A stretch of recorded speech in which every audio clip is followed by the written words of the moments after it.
सुरेश चौहान के भौंकता रहता ना, वो जो कुत्ते की तरह, वो उससे पूछिए ना वो क्या भौंकता है। और मैं आपको दिखाती हूँ अभी आपके चैनल पे ही, आपके चैनल के माध्यम से मैं दिखाती हूँ, मेरे पास प्रूफ है। अगर ये बार बार हमारे लोगों के खिलाफ साजिश रची जाएगी तो आज से जब कुछ साल पहले दलित अपने हक के लिए लड़ा था, तो मैं आपके चैनल के माध्यम से बता दूं, मुसलमान कमजोर नहीं है। अरे कैसा हिंदुस्तान बनाना चाह रहे, ये कैसा भारत बनाना चाह रहे। अगर आप चाह रहे हैं कि दोबारा आजादी की लड़ाई लड़ी जाए और मुसलमान अपने हक के लिए खड़ा हो, तो मैं ये कह रही हूँ, मैं आजादी की लड़ाई लड़ने के लिए फिर से तैयार हूँ। अस्सलाम वालेकुम हाज़रीन, कैसे हैं? उम्मीद करता हूं कि आप हज़रात खैरियत से होंगे। फिर से लखनऊ की शेरनी ने एक ऐसा दहाड़ मारा है कि जितने जालिम हैं उन तमामी को मुंह तोड़ जवाब मिला है। मेरे अहबाबों, फिर से मैं ले करके आया हूं लखनऊ की शेरनी का एक भाषण, लखनऊ के शेरनी की एक गुफ्तगू जो मुफ्ती सलमान अजहरी साहब के हक़ में बयान की है। मेरे अहबाबों, कसम खुदा की कहता हूँ, जब इस चीज़ को सुनेंगे आप भी फ़ख्र से सर को ऊँचा करेंगे। मेरे अहबाबों, सबसे पहले हाज़िर खिदमत है ये वीडियो, इस वीडियो को देखें, उसके बाद चंद बातें मुफ्ती साहब क़िबला की मैं आप तमामी हजरात के नज़दीक रखने की कोशिश करूँगा। सबसे पहले तो मौलाना मुफ्ती सलमान अजहरी के ऊपर बात कर लेते हैं। इसको, इनकी गिरफ्तारी को लेकर क्या सोच रही हैं आप?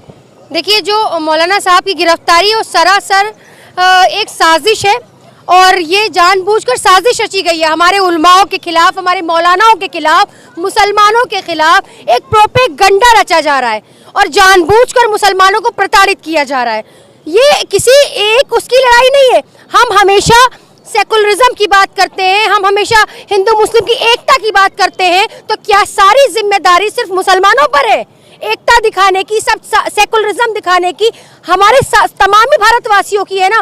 तो मुसलमानों को सिर्फ एक निशाना बनाया जा रहा है। 2024 का मुद्दा इनके पास है नहीं, इनके पास रोजगार है नहीं, शिक्षा है नहीं, चिकित्सा है नहीं, तो ये किस पर चुनाव जीतेंगे? बताया जा रहा मौलाना मुफ्ती सलमान अजहरी साहब जो है वो जहर उगल रहे थे। अच्छा, और जो उनके टी राजा और न जाने कौन कौन से, वो जो सुरेश चौहान के भौंकता रहता ना, वो जो कुत्ते की तरह, वो उससे पूछिए ना वो क्या भौंकता है। और मैं आपको दिखाती हूँ अभी आपके चैनल पे ही, आपके चैनल के माध्यम से मैं दिखाती हूँ, मेरे पास प्रूफ है। ये सबूत लेकर चलती हैं? हाँ बिल्कुल सबूत लेकर चलती हूँ मैं। ये देखिए, ये मोहतरमा क्या बता रही, सुनिए जरा, सुनिए।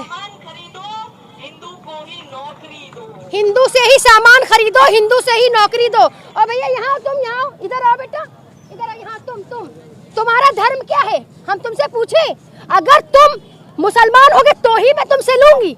अगर मैं तुम्हारा धर्म पूछती हूँ, मुसलमान कभी तुम्हारा धर्म पूछता है आके? तुम हिंदू हो के मुसलमान, तुम्हारा सामान लेने से मतलब है ना?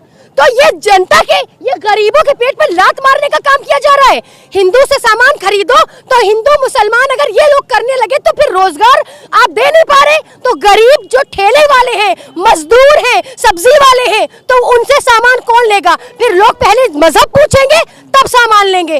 तो इस तरह का माहौल देना चाह रहे हैं देश को मोदी जी। मोदी जी, ये आपकी जो झूठी मूठी राजनीति है ना, ये जो आपकी जो झूठी धांधली वाली राजनीति है, इसको बंद कीजिए, ये बंद होनी चाहिए। टीवी चैनलों पे चल रहा है मौलाना मुफ्ती सलमान अजहरी जो है वो पाकिस्तान बनाना चाहते भारत। अच्छा, मौलाना साहब ने अगर एक कविता में बोल दिया और वो भी इनको नहीं बोला, जिसको बोला उसको लग रहा है तो शायद उसको बोला हो, लेकिन उनको नहीं बोला। लेकिन रोज रात दिन जो मुसलमानों को गाली देते हैं, मुल्ले काटे जाएंगे ये कहते हैं, माँ बहन की गालियां देते हैं मुसलमानों को, शरीयत को बुरा कहते हैं, कुरान को बुरा कहते हैं, हमारे नबी की शान में गुस्ताखी करते हैं, वो कौन लोग हैं? वो कौन लोग हैं बताइए आप? वो कहाँ से आते हैं? वो क्या इनके पेट किए हुए गुंडे हैं? क्या वो भगवा गुंडे हैं जिसको इन्होंने पैसे देकर बुलाया है और हमें गाली देने के लिए?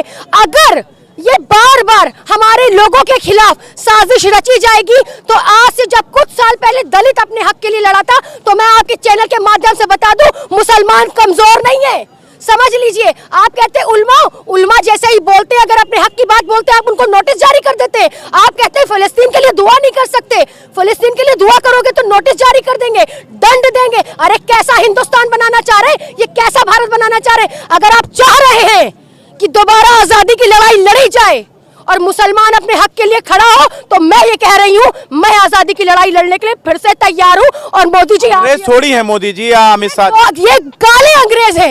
एक गोरे अंग्रेजों से लड़ते सन 47 में, अब हम काले अंग्रेजों से लड़ रहे हैं। क्या तमाशा लगा रखा है मुसलमान मुसलमानों को परेशान कर दिया है, मुसलमानों को खून के आंसू रुलाना चाह रहे, मुद्दे से भटकाना चाह रहे। अच्छा, अगर मुसलमानों के घर गिरते हैं, मुसलमानों की दुकानें गिरती हैं, तो कितने हिंदुओं को रोजगार देंगे मोदी जी? इसका जवाब है आपके पास?